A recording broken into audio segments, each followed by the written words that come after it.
What's up guys? So andito na naman ako para magturo ng panibagong magic trick sa inyo. So sa magic trick na ito guys, ang kailangan nyo lang gamitin ay calculator. So hindi tayo gagamit ng baraha dito. So bali mapapansin nyo dyan sa table may nakalagay na papel. Diyan ko lang sinulat yung prediction ko sa magic na to guys. So ayan.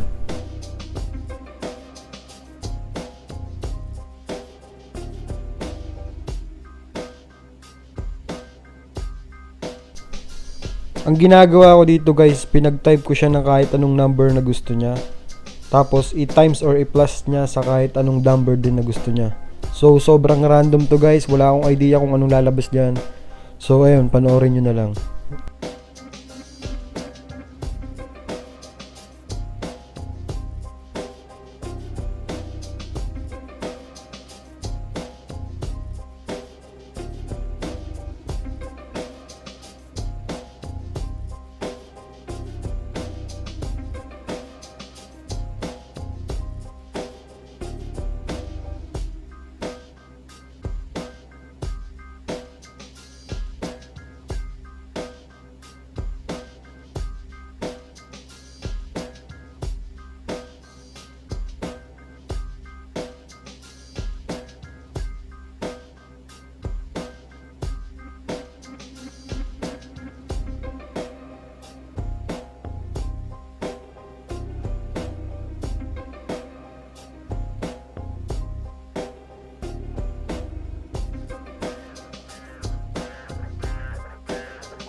Welcome sa tutorial ng magic trick natin. So kung nag-enjoy ka doon, pa-like, pa-subscribe, and syempre mag-comment ka naman. So basic lang tong magic trick natin guys. Ang kailangan lang natin dito is phone na may calculator and syempre yung prediction nyo, papel, kahit ano, pwede. Basta makapagsulat kayo ng prediction. So bali ako, sinulat ko lang dyan sa prediction ko yung number na natatandaan ko. Yung mabilis tandaan para sa inyo guys. So ayun lang, ang unang step na gagawin nyo, magsulat ng prediction nyo. So yun yung number na natatandaan nyo. Natatandaan. So isulat nyo lang siya sa papel, tapos itupi nyo siya guys. Yung para hindi makita ng minamagican nyo. Tapos yung sunod na step, manghihiram kayo ng phone na may calculator. So ayun guys, suggestion ko, pag may mamagican kayo, ang hiramin yung phone, yung iPhone na. Kasi trinay ko siya sa Android, di siya gumagana eh. So sa ganyang calculator ng iPhone, gumana siya. So bali ang ginagawa ko dyan guys, tinype ko lang muna yung number na tinandaan ko, yung sinulat ko dun sa papel.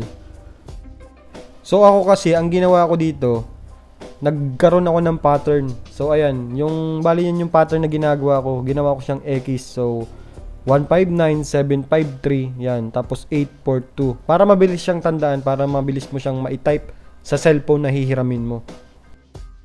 Ito na yung pinakang daya talaga sa trick na to.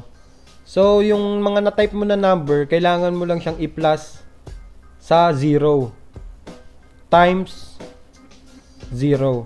So, ayun guys, tandaan nyo lang yun. Plus 0 times 0. Makikita nyo sa screen, naka-0 siya, di ba? Pero yung totoo niyan, yung mga number na tinype mo, nandyan talaga. So, mukha lang siyang naka-0 kasi nakikita mo siya sa screen ng ganyan. So, ito na guys.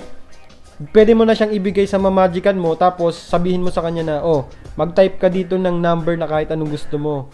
Halimbawa, 789 times 256. So, para makaipong ka ng malaking number na milyon-milyon na hindi mo malalaman, na hindi niya malalaman, sabihin mo sa kanya na ganun. So, para random lang talaga siya. So, sample, nag-type ako dito ng 756 times 852 times 360. Yan. Kahit ano, random yan guys. Pag pinindot mo yung equals, boom! Ayun na yung magic. Lalabas dun yung kung ano yung una mong tinype kanina. Ganun lang siya kadali. Basta ang gagawin mo lang, yung prediction mo, i-type mo muna, i-plus mo sa 0, tapos i-times mo sa 0. Basic lang guys. So yun guys, bali tip ko lang sa inyo kapag gagawin nyo tong magic na to, kailangan, bago nyo ibigay yung cellphone sa mamagican nyo, i-type nyo muna yung prediction nyo na hindi niya nakikita. So yun, importante yun na hindi niya nakikita yung ginagawa mo kasi malalaman niya na nagdadaya kapag ganun, 'di ba? So, pag ibinigay mo sa kanya yung phone, naka-zero na. So, wala na siyang hinalang mangyayari. Hindi na siya manghihinala na may ginawa ka kasi naka-zero naman eh. So, ayun guys, basic lang yon. Pa-like, pa-subscribe, pag-comment, and pa-click ng ball petal. Basta!